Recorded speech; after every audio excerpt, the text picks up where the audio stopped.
Welcome to qnawire. I'm going to find all zeros of the function given that 1 plus 3i is a 0. So if 1 plus 3i is a 0, so is 1 minus 3i. That's 2. We can check to see if there are any real ones by graphing x to the 4th minus 3x cubed plus 6x squared plus 2x minus 60. And there are -2 and +3 are x-intercepts, so they are real zeros. So all zeros would be x equals -2, +3, 1 plus 3i, and its conjugate pair 1 minus 3i. And that would have to be all because this is a degree 4 polynomial and there are 4 of them. We want to write the following in linear factors.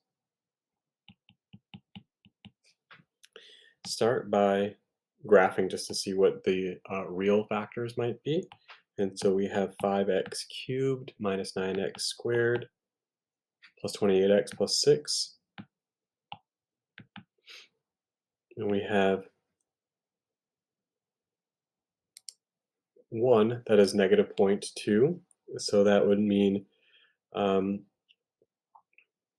x plus 2, or we can think of -0.2 as a fraction is -1/5, so it'd be 5x plus 1 is the factor, or -1/5. So if we synthetically divide, this is number 7 now, if we synthetically divide our -1/5 from our coefficients, 5, -9, 28, and 6, it should be a remainder of 0 since it is a real 0. Drop down the 5, multiply to get -1, add to get -10, multiply to get 2, add to get 30, multiply to get -6, add to get 0. So we result in 5x squared minus 10x plus 30 equals 0, but this is all divisible by 5, so x squared minus 2x plus 6 equals 0. This is not factorable, but we can use completing the square. Subtract 6, complete the square with the x's. Half of -2 is -1, squared is 1. Add it to both sides to stay equal. We have x minus 1 squared when it's written as a binomial squared equals -5. Then square root both sides, which is the same thing as positive or negative I square root 5, and then add 1 to both sides. Would be 1 plus the square root of 5i, and 1 minus the square root of 5i. So if we write it as linear factors, 5x plus 1 could be the way we write one of them. The other would be x minus 1 minus square root 5 I, and x minus 1 plus square root 5 I. The second one, x to the 4th plus 29x squared plus 100 leaves us no real zeros. And so for this, we can think of it as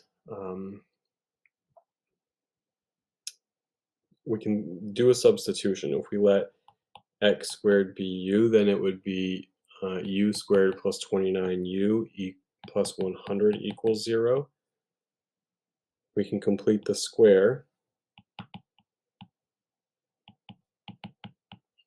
Half of 29 is 29 halves. You know what, better yet, I think this one we can do the quadratic formula. And so u would be equal to negative b, which would be 29, plus or minus the square root of b squared minus 4 A is 1, C is 100, all over 2A, which would be 2 times 1 or 2.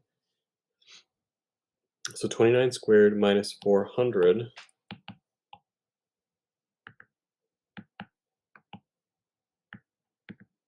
is 441.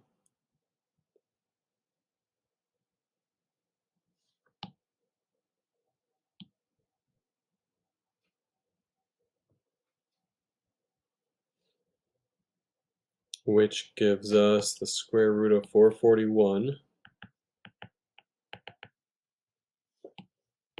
Make sure that's not a nice value. It is, it's 21 over 2,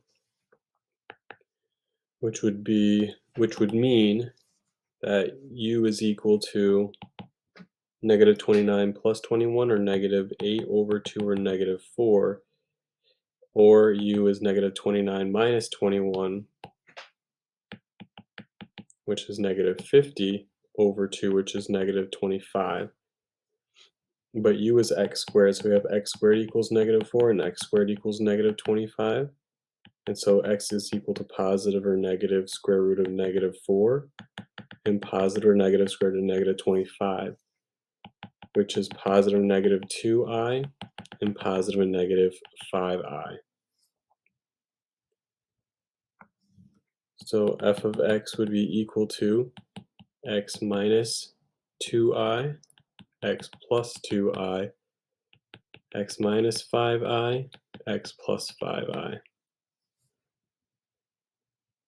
Find all the complex zeros in fully factored form. Let's start to pick out any of the real by graphing x to the 5th plus x cubed plus 2x squared minus 12x plus 8. And we got negative 2 and 1, where 1 is multiplicity 2. So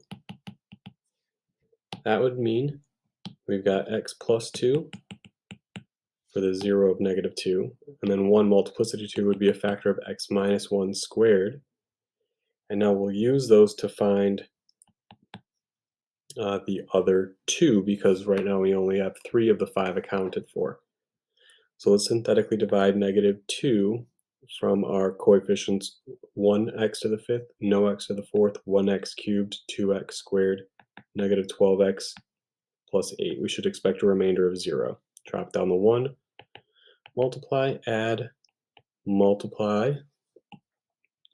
vertically to get 5, multiply to get negative 10, add to get negative 8, multiply to get 16, add to get 4, multiply to get negative 8, add to get 0. So we're confirming negative 2 is a 0. Then we can synthetically divide 1 from our quotient row. 1, negative 2, 5, negative 8, 4. We should again expect a remainder of 0. Drop down the 1, multiply. That's not 1, 2, that's 1. 1 times 1 is 1.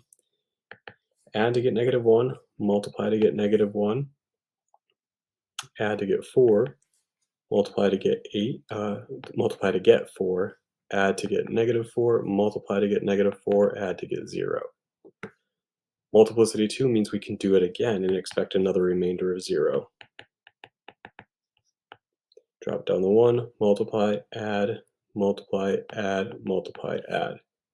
We're left with x squared plus 4 equals 0, or x squared equals negative 4, or x equals positive or negative square root of negative 4, or positive or negative 2i. So our last 2 would be x plus 2i and x minus 2i.